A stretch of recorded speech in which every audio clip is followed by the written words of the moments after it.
The next stage is what we call the norming stage, and at this stage people are starting to appreciate the fact that we do have team goals, we have team guidelines, we've got these critical values and behaviours, we're starting to associate with the team identity that we want to create for ourselves. The identity starts to become strong both from an internal perspective, that is how the athletes see themselves, and most importantly it's a stage where you're likely to be starting to compete, and therefore your identity is also going to be shaped by how other people see you, and hopefully how other people see you is how you want to project that identity. But basically what happens when people start norming is they actually start valuing diversity, and this is where DISC is such an important tool, is that previously in the storming stage we've noticed that the athletes on your team and perhaps even some of the coaches are starting to see difference, and it may not be as valued because they're seeing that difference as perhaps something which is preventing them from doing what they'd like to do, or perhaps it's creating some conflicts naturally that occurs between the DISC styles. Once we get through that stage, as we're suggesting in the norming stage, is that people actually value the fact that we do have some difference, and they're seeing the fact that aspects of my profile which represent a limitation to me are perhaps made up by the strengths of someone else's profile. And so therefore the norming stage is when you actually do start to see an improvement in performance of your team. Up until this point, and especially during the storming stage, the team morale and the team's performance actually declines. So as soon as you start to see your team's performance improve, that's when you're at that norming stage. The other key thing that happens at this stage is the team starts taking more responsibility for itself, and you'll see profiles such as the Ds will start taking more responsibility for ensuring that the standards are being met. You'll see the Is starting to take responsibility for ensuring that there's great energy at training, and the list goes on. The final stage here that we have on this model anyway, there is one more stage that comes after this stage, but at this stage is the performing stage, and it's a fairly rare stage. Look, to be honest, we notice within our professional teams here in Australia that at the end of any season there is still quite often a lot of conflict between athletes. There's a lot of conflict between coaches. You'll see it in some of the teams that end up having a bit of a shake-up of their coaching staff. You'll notice that that team really didn't get past perhaps that storming stage. In the performing stage, of course, it's a stage where the team almost completely can self-manage itself. Obviously there's still guidance from all of the coaches, but what's happening is that there is very much a shared vision. The performance itself is very, very high, and the team is really looking to challenge itself to keep on progressing, and they have this belief that they're searching for this sense of common improvement and ongoing challenge and improvement with each other. And so navigating your way through these stages of development it's not an easy thing to do. However, it is something that can be done, and you are able to actually measure the stage that you're at. And on our website we've got a lot of free tools which talk about these stages in more detail, which I encourage you to have a look at. And we've even actually got a stages of team development tool which you can, if you send us an email, I'm happy to email that to you, and that can basically give you an idea, and you can assess what stage your team is currently at the moment. And so when we talk about grip, I'm referring to the fact that I made this statement before about that first 15% and how the possibility, if you get that first 15% right, if you get that foundation right, you have an opportunity to achieve that remaining 85%. This is the grip model, and once again there's an article on our website which refers to this in greater detail. But essentially what we're saying is, to establish a solid foundation, we have to establish what our goals are. Now obviously the stage of the season we're going to do this is in the pre-season. There are some teams that we work with one-on-one here in Australia and face-to-face, where we will conduct what we call a grip session prior to perhaps a ball even being thrown. And in a perfect world, that's when you actually do it. So in that session we talk about the athlete's goals, we talk about what the material outcome for the season is, and the next stage to that is when we break down goals, we're actually breaking them down into looking at Is that goal just a material goal? Are there performance improvement goals from an individual athlete perspective? But then very importantly, once we've established those goals, we want to start talking about, well, what are the values and behaviours which are going to underpin these goals, because that is going to form the team's identity. So that's a really, really critical phase of this process. When we talk about values and behaviours, what we're suggesting there is what's really going to be important for the team in terms of how it conducts itself. And so a team may come up with, for example, one of the teams that we work with here in Australia, one of their values is to be relentless. And what that actually means in terms of behaviours is on the court where they play, it means that they're going to chase down every single ball. It's going to be a competition between them and the opposition for a loose ball. They're going to be relentless in the way at training, that they don't just run to the line, they always run through the line if they're doing a sprint. They're going to be relentless in the way that they pursue their end target for the season, which is often focused on actually winning the championship. There's lots of other values, of course, you can have, and every team is unique in the values that it chooses for itself. But once again, once you've chosen those values, it's really critical that you define them into actual behaviours, because a lot of the work that I do in a corporate setting, so if I go and walk into an organisation and conduct a leadership program, one of the questions that I often ask is, so what are your organisation's values? Because assuming that you're a leader of this organisation, what's critical is that you're able to role model these values and behaviours to the highest degree. And you'd probably be amazed, or maybe you wouldn't, but you may be amazed at the number of leaders who aren't aware of what their team's values actually are, what their organisation's values stand for, and subsequently what are the most critical behaviours.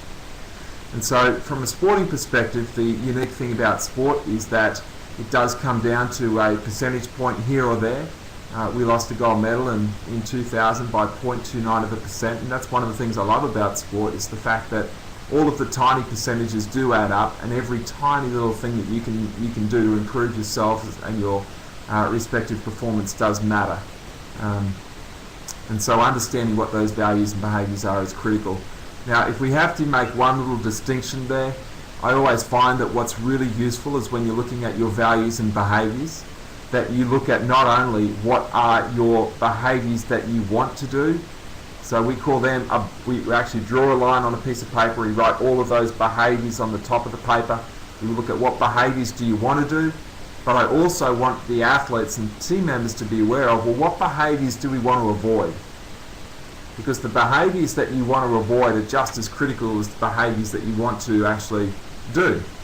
And how it works is the behaviours that you do, if you have, let's say you've got 15 well-established behaviours on that top line, and even if you just suggest that there are 3 or 4 key behaviours that you must avoid, for example, if you value being respectful to each other, then a key behaviour that you want to avoid is anything that shows disrespect for one another. So it might be interrupting an athlete when they're making a suggestion to the team.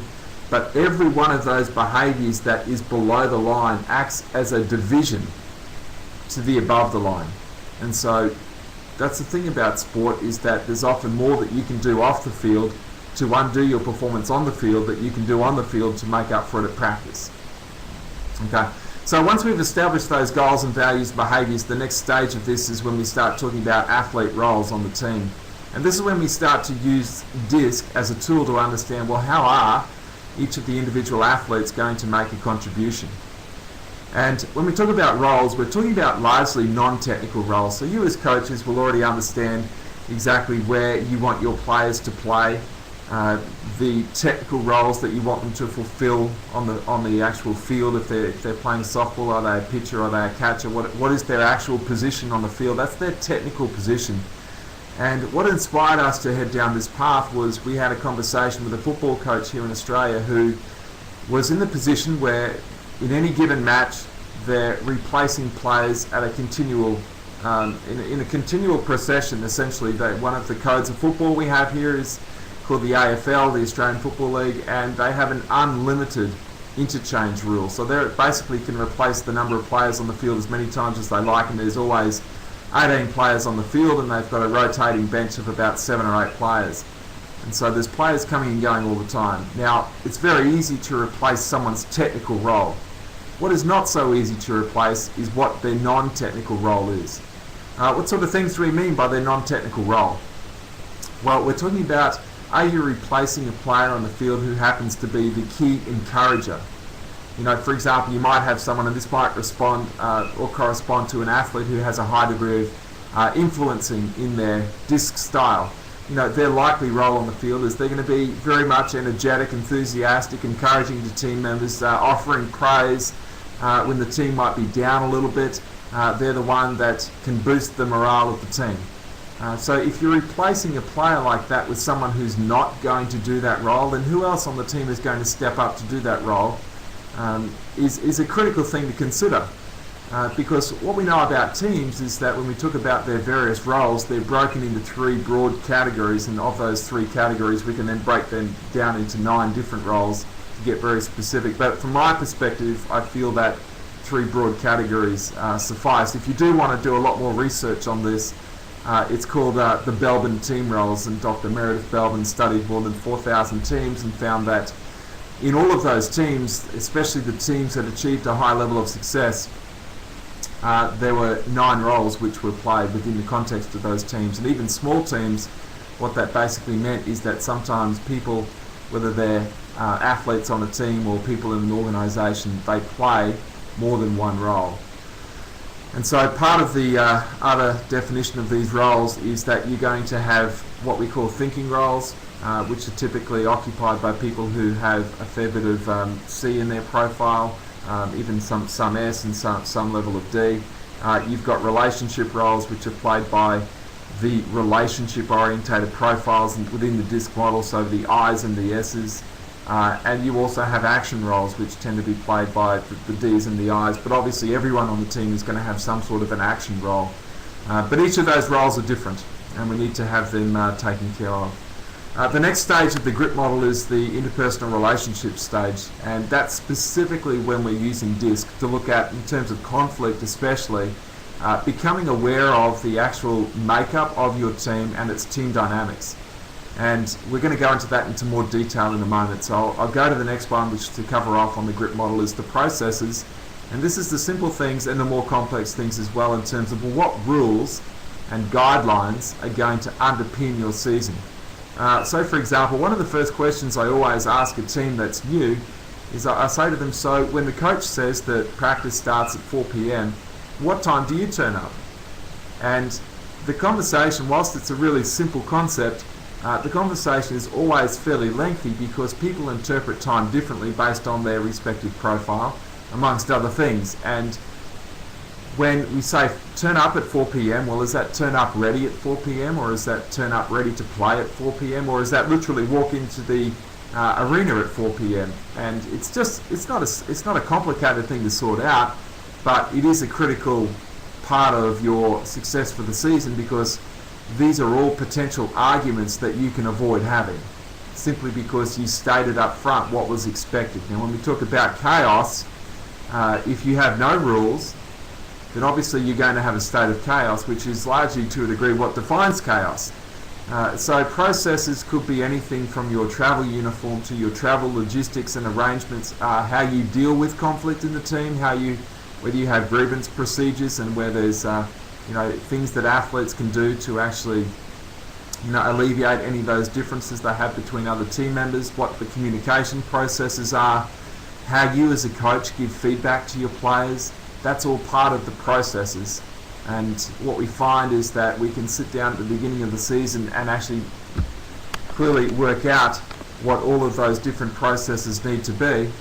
However, as the season progresses, you're going to have to add to that as different things come up. And so there's always going to be additional things which you can add to that process list. And so if we move on a little bit, you'll see that these are all aspects of what we just spoke about. What I wanted to move on to, though, was to talk about looking at the interpersonal relationships component of it. And this is where we want to spend a fair bit of time, and certainly if you have any questions later on in the presentation, we can go back and clarify any of these aspects that you wanted further clarification on.